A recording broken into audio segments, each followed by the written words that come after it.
We tumble toward love, off jagged cliffs, across rolling waves, through desert valleys and to illustrious mountain peaks, like the fluttering moth to the flickering flame.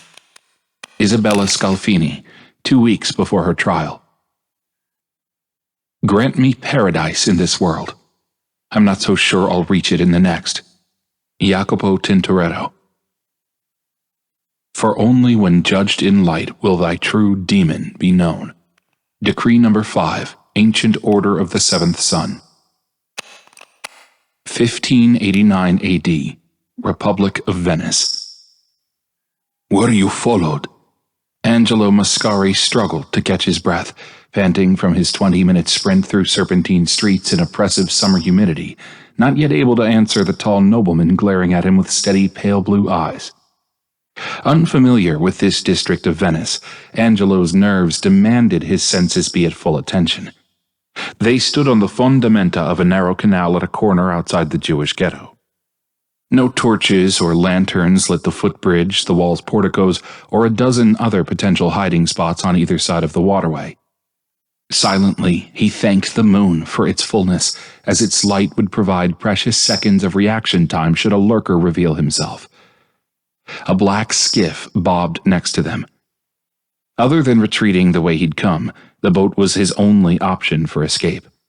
He was hesitant to trust the nobleman, but with friends in short supply and a warrant on his head, Angelo had little choice.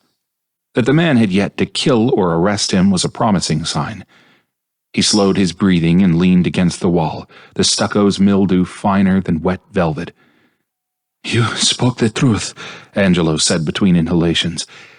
"I should not have gone." The heavy sea air left a salty tang on his lips. "Were you followed?" his contact asked with a clipped whisper.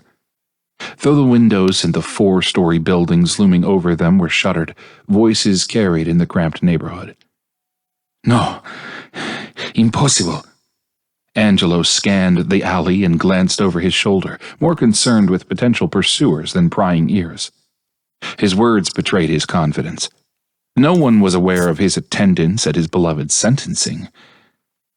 But anything was possible. "I know that now." His unnamed collaborator narrowed his eyes, seemingly reading Angelo's doubt. 6 or 7 decades of lines etched themselves into the man's face, framed by chin-length oyster-gray hair. A snub nose lay in waiting over a trimmed beard of tarnished silver. "Your childish endeavor accomplished nothing and nearly ended your life." Angelo did not appreciate this near stranger chastising him, but he held his tongue. During their lone prior meeting, the man declined to disclose how he knew of Angelo's predicament. He had also refused to divulge his identity, though his precise, modulated diction and distinct upper-class air exposed his nobility. "And you ruined your garments." He scowled at Angelo's lacerated hemp doublet and blood-stained white wool shirt, a stark contrast from the man's all-black, posh attire. "That may pose a problem," he said. Angelo scratched at the squalid bandage that wrapped his left ear. Having neither bathed nor seen a mirror in many days, grime coated his bruised face and matted his curly dark hair, but he cared not about his appearance. The incredible sight he witnessed less than an hour earlier dominated his thoughts, though he'd yet to process it. He loathed to trust his eyes. From a concealed alcove in perhaps the largest room in Venice, he had watched, helpless. As his enemies concluded their ritual, it appeared as though they had drained Isabella's very life essence from her body. In the flesh, yet flesh no more. The unimaginable agony she endured. His final vision of the once beautiful girl, wilted and shackled, would be engraved in his brain for the remainder of his days, however few they may be. He blamed himself for the whole of the affair. How could he not? Though only 20, Angelo strove to live a virtuous life despite the widespread vice in his city. In the end, he succumbed to the greatest addiction of all: love. Now, with no foreseeable way to rescue her, he felt no justification for standing unscathed. He should have been in her place. With his dreams quashed and his well-being an afterthought, he had two goals: avenge his beloved, and, by some means yet known, save her from the torturous fate that befell her. "Be truthful," Angelo said, a humble demand. "What has become of Isabella? What did I witness?" He hung his head at the hopelessness. "Mourn later. She's not lost forever." A breeze skittered moonlight across the canal, bringing with it an acrid, fishy odor, though Angelo found it refreshing on his sweat-drenched skin. Hope swelled within. From under his gold-embroidered, hip-length linen cloak, the nobleman removed a pouch of coins and a sealed letter, which he offered to Angelo. "Take these and this skiff. Make your way to Palos in Spain and find Sebastiano Cadamosto. Give him the letter. He'll provide you passage to New Spain." "New Spain? What about our next move?" "This is your next move. It's your only move, at least for some time." "It's the other side of the world." Angelo abhorred the desperation in his voice, like a punished boy sent away when a man's work had to be done. "At present, you're a liability to the guild, to the cause at large. You'll be caught here, anywhere in the Republic, perhaps anywhere in Europe. Go, post-haste. The ceremony has surely ended by now." Angelo eyed the boat. He had already been forced to flee danger twice in 3 days. The mere notion of abandoning Venice without so much as a goodbye to his friends and family grated his core. He'd never set foot on the mainland, and was now told to traverse it. A most uncertain future lay beyond the horizon. How could he help Isabella from across the oceans, idling for years with a handful of ducats to his name? "No," Angelo said. "I cannot leave my home." "You should have considered that before seducing a married woman." Angelo seethed.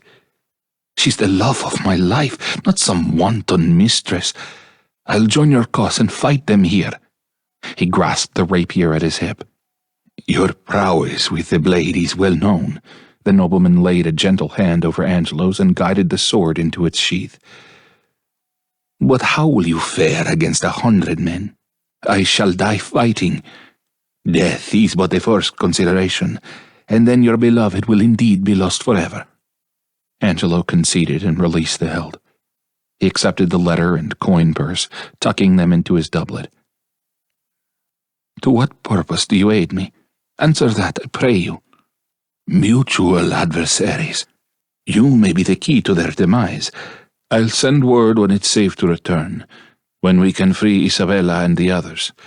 Now go." With a reluctant nod, Angelo untied the small boat, then clasped his collaborator's hand. "Thank you, sir. Tell me, how can I save her?" "We need to." A whiz through the air was followed by the sickening thud of penetrated flesh and bone.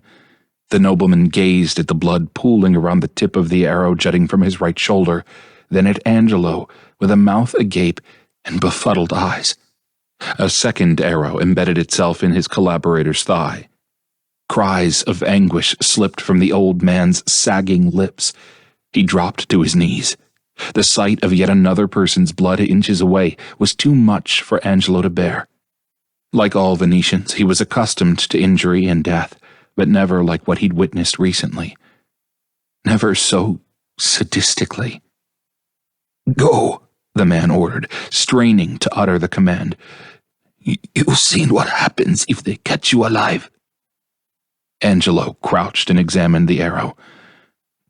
"There's nothing you can do." Shifting to the wall, Angelo peeked around the corner. 2 hulking men dressed in dark garb, one winding a crossbow, the other loading a bolt into his, stood 30 paces away. How can I save her?" Angelo asked in a whisper, crouching close to his collaborator. If he didn't learn now, he'd likely never learn. "Love of God, Mascari," the man gripped Angelo's collar. "What are you waiting for?" Footsteps ambushed them. Angelo squeezed the nobleman's uninjured shoulder, then drew his rapier. "Wrongs shall be righted, starting now." The attackers reached the corner. Both wore hoods obscuring much of their faces. A scar spread from the larger one's eye to his mouth. The shorter of the two, though taller than Angelo, had an unruly brown beard. "Run, you fool!" the nobleman shouted as he slunk into the canal, just below the bearded man's swipe. The nobleman struggled to swim away, but the assailant caught his cloak and hauled him back onto the ledge. The larger attacker charged. Angelo was ready.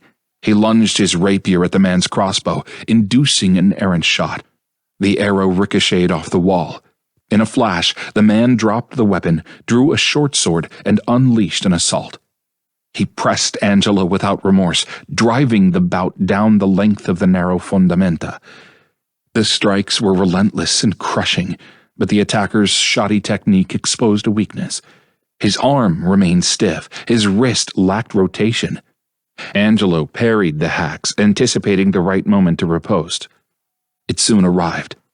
He angled for a side-cutting stroke, but an arrow flew through the flesh between his knuckles, cleaving a lump of skin from the back of his hand and spraying his arm with blood. The bearded assailant, while kneeing the nobleman to the ground, had shot with remarkable aim. Angelo gritted his teeth. His scorching right hand would be useless in this contest. In one fluid motion, Angelo parried a wild swing from the attacker, tossed his rapier to his weaker left hand, and pivoted, dodging another blow. The switch drove his opponent off balance. His blade scraped the wall. Angelo circled the man's short sword with his rapier and squatted, completing his move with a slice through both thighs. The man dropped to his knees, writhing in agony. Angelo kicked his chin, then booted him into the canal. Isabella was not yet lost. He rushed to aid his collaborator, but stopped short. From the alley, the commotion of an untold number of men yelling and running toward him reverberated off the adjacent walls. At the corner, the nobleman's eyes grew wide at the fast-approaching mob. "Go!" he screamed to Angelo with his remaining strength. Death is but the first consideration. His collaborator's words told in Angelo's mind. He spun, stomped on the scarred man's fingers gripping the fondamenta edge, and raced for the skiff. An arrow zipped over Angelo's head as his horsehide boots met the boat's bottom, his impetus propelling the craft forward. He thrust the oars into the murky water. Half a dozen men, all in black, rounded the corner. The first gave chase, dashing along the canal edge. Angelo paddled with all his strength, an excruciating task with a mangled hand. At the canal's edge, the pursuer tossed his empty crossbow on the cobblestones and dove for the boat. He caught the gunwale, nearly capsizing it.